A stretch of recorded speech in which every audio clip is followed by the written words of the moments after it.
how you truly feel the importance of Ghazali is to us as both Muslim and non-Muslims. Bismillah ar-Rahman ar-Rahim wa sallallahu ala Sayyidina Muhammad. What's really interesting to me, Abdul Latif, is that when we did the film, when we did the interview and you and I were talking during a course of a time, you'd been working on the film for a long time, and we talked for a period of time about script and things like that. I think for me, I was really becoming much more acutely aware of just how important the film was, personally, for a number of reasons.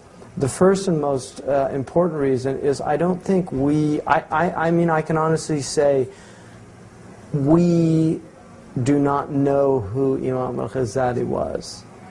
The Muslims don't know who he was. We don't know who he was. This man is one of the most extraordinary human beings that ever lived.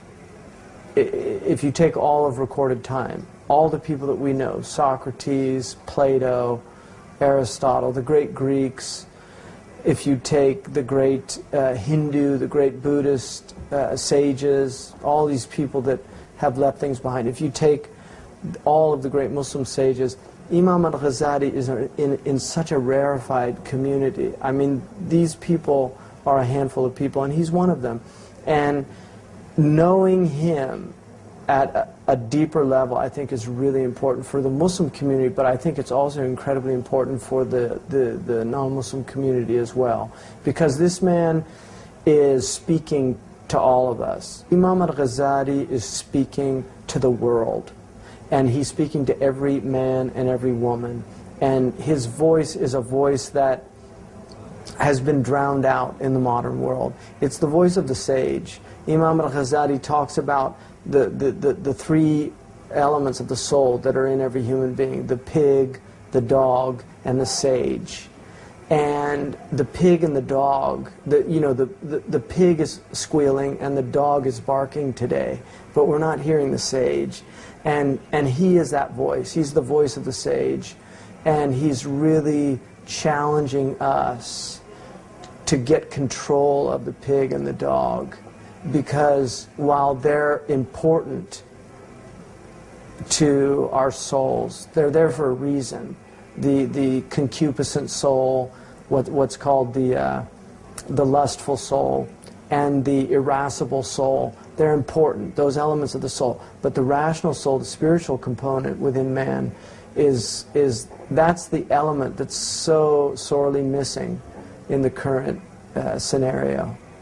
So in terms of the spiritual development of man, I mean, do you think that al-Ghazali's life is the epitome of that search? Well, one of the things that Imam al-Ghazali did is that he really introduced a concept, even though, I mean, the concept has been there from the start.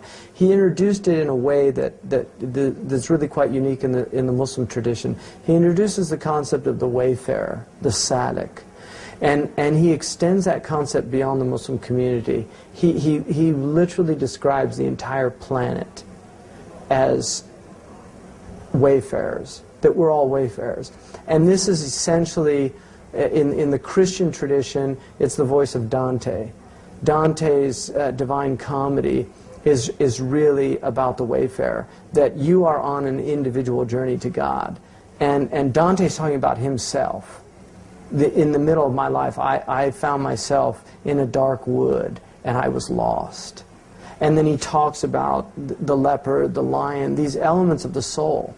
And then he goes through hell, because you have to go through hell, the hell of the world.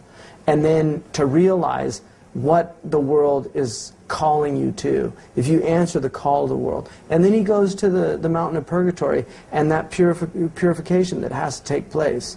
But it has to be an active, it has to be a conscious effort. There's a great scene in the Purgatorio where I think his name is Castello. He's a singer, and Dante loved him when he was in the world, and he says, "Sing me a song," because he loved his voice. And Castello begins to sing, and all of the pilgrims that are about to embark on the Mount of of purgatory, climb to ascend this mountain, they all become completely